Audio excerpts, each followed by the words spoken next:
I can keep as good as time as you have. I do have some images that I'd like to share with you that I've prepared today. So please bear with me until I set that up.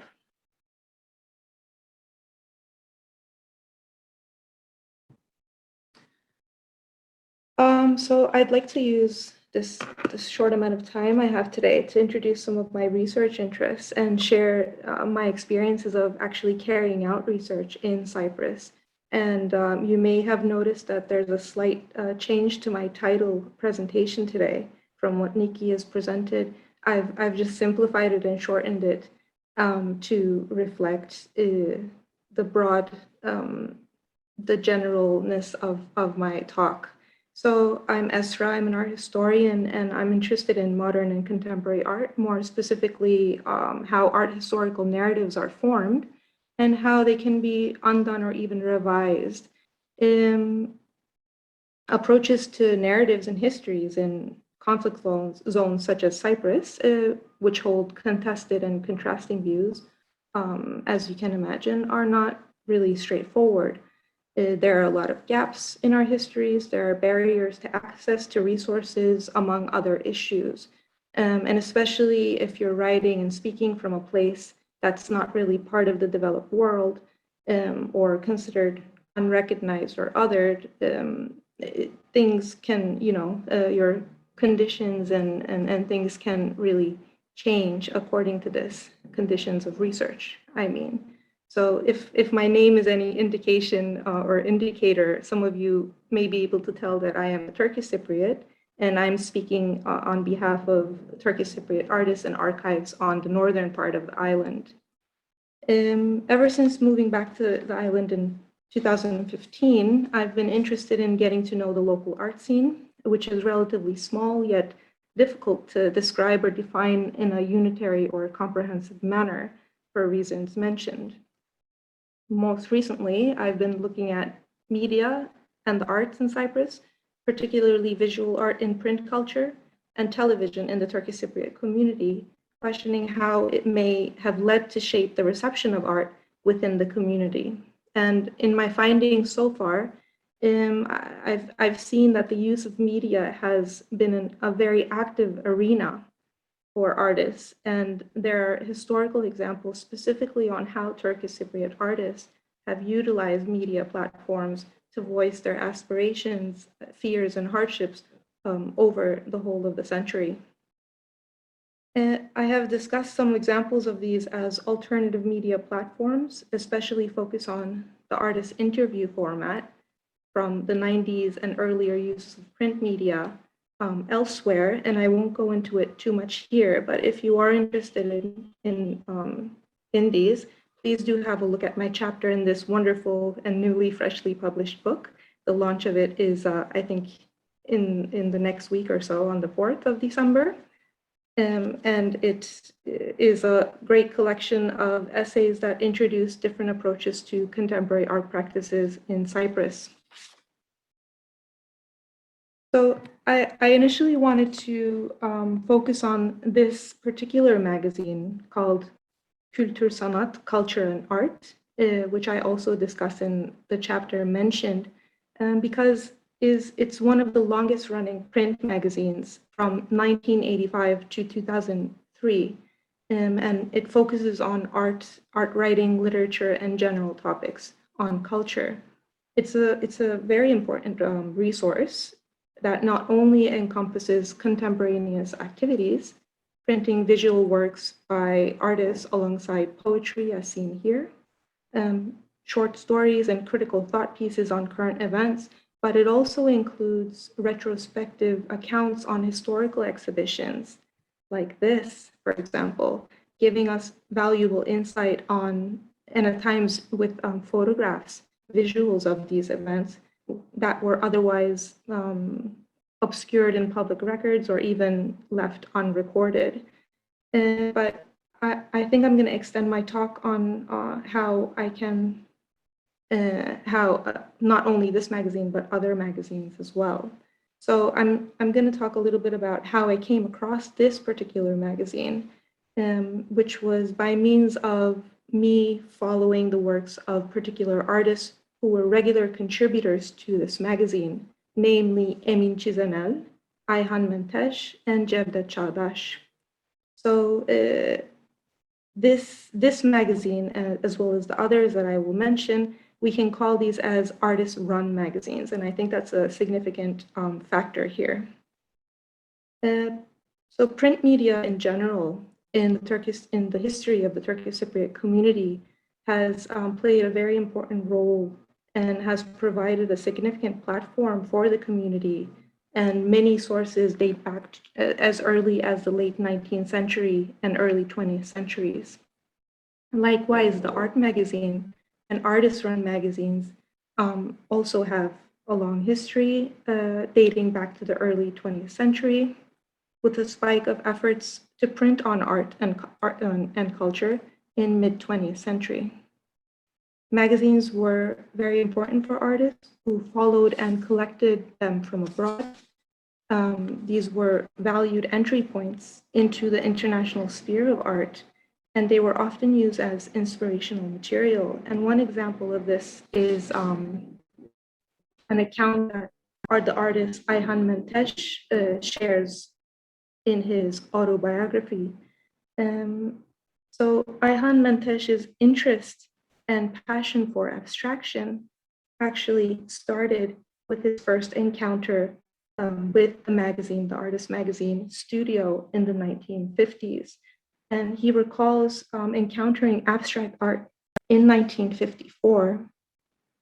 And he says, and he recalls frequently visiting a local stand that sold magazines by his lyceum and coming across reproductions of abstract paintings by Willy Baumeister.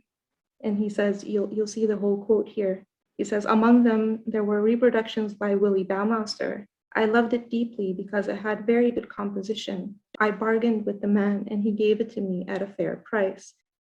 So this encounter with abstraction and this artist's visual composition had a profound and lasting impression on the young Menteş, and this is just one example of many. The publication bought and discussed by Menteş's Studio, which was a popular illustrated art magazine published in England. And he came across this in Ankara, actually, where he was going to high school. So it wasn't in Cyprus, but he did bring them back to Cyprus. But the visibility of visual art in such materials is also an important aspect that I'd like to highlight here. And likewise, artists like Emin Çizenel and Cevdet Çağdaş were avid collectors of magazines, and two among many who actually led the production of print materials as part of their individual and collective efforts. And these artists recognized the importance of this medium and placed efforts into running their own platforms. And notably, Benjamin Buchbo has stated that I think you have to be very young and very naive and even a lunatic to do a magazine in the first place. And I think this was absolutely true for many of the young artists like Emin Çizenel and Cevdet Çağdaş when they were involved in making these magazines, but they were very passionate about it regardless.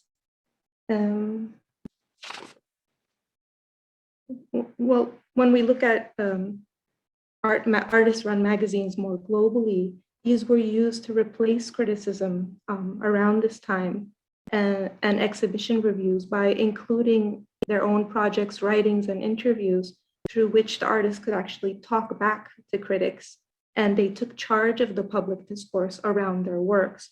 And these magazines, like Kültür-Sanat and the others that I'll mention soon, can certainly be seen in that context.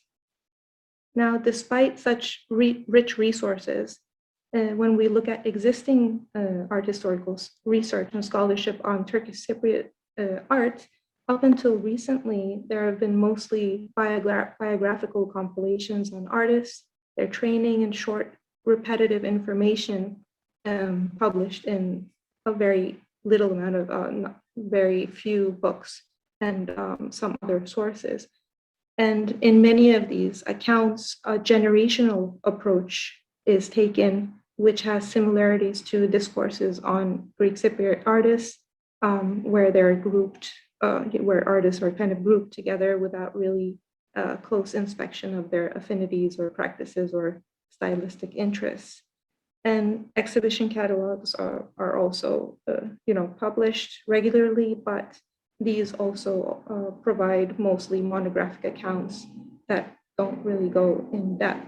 Well, but over the past decade or so, art historical scholarship has picked up slowly but surely, with more critical publications being produced.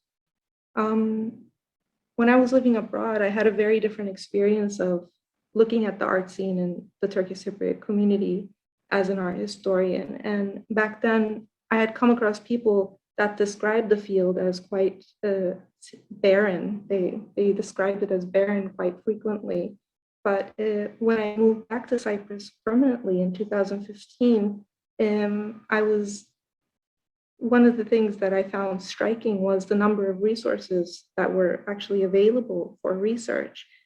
But what was even more shocking to me was the lack of culture, or maybe investment. The lack of investment is more appropriate to say here, around archiving, preservation, and the emphasis placed on accessibility. And one project that I'd like to mention here that underlines this is the Untitled History Project, carried out by Side Street Sculpture in 2008. Significantly, this was an exhibition that commented directly on this issue by compiling and collecting archival materials from personal collections, and by mapping the cultural life of the Turkish Cypriot community from the 1970s up until 2006. It should be pointed out that this exhibition was not funded by any state institution or anyone in particular, and the organizers worked completely on their own initiatives. And by the end of it, because they had amassed so much information, they proposed for the collection of these materials to be published, but it wasn't received with any interest, unfortunately. Another important aspect of this exhibition and the archival research that was carried out more specifically was that it demonstrated what I would later experience myself, that there's no centralized system of collecting, preserving, and archiving such materials in the north of the island in an accessible manner. So I don't want to, start and complain about things here, but I'd rather raise some questions in regards to how the way archives are kept can potentially influence our perception of a culture and the way that research is actually conducted, and what this means particularly for areas of interest in a seemingly lacking area of scholarship. So I think the main question here that I might like to raise for discussion is how does the value or the undervaluation of archival sources influence our history writing as art historians or architectural historians or anyone in the humanities, really. So for me at this point, if I have a few more minutes, I'd like to share my experience of going through and searching something in the public library in the north here. At this point, for me, access became everything. What I wanted to explore was what can I get my hands on as an individual researcher, besides going to personal archives. So without knocking on the doors of people, what is publicly available to me as a researcher? This is something that I wanted to explore. And I wanted to look at other arts magazines that I found as listed in articles or things that were just mentioned by name. And this one here that I highlighted in yellow, Çardak, is something that raised my attention because I had seen it before in the library, in the public library where I visited when I was looking for something else. And I recalled seeing it. So I wanted to have a closer look at it. So this is you can see here, these are just historical artist magazines, only a few of them that I've listed here. So there are so many actually from the mid 20th century onwards. So what I did was I went on a hunt for this magazine, Bardak, and this is the image that I had remembered of it. So because I know it as a periodical, it was published between the years 1952 and 1954, and I know that there were 17 issues of this magazine. I went to this library. Well, I went online first, and I did a search of it in the National Library in the North. And I searched for it. I saw a record of it there. And actually, there were nearly 200 results for periodicals or print magazines in the archive of this library. So this is the public library in North Nicosia. And then what I did was I went there physically, and because they have a periodical archive, I asked for this Bardak magazine there. And the librarian searched for it, and she said, "We don't have anything like that here." And I said, "That's impossible. You must have it," because I've seen it with my own eyes.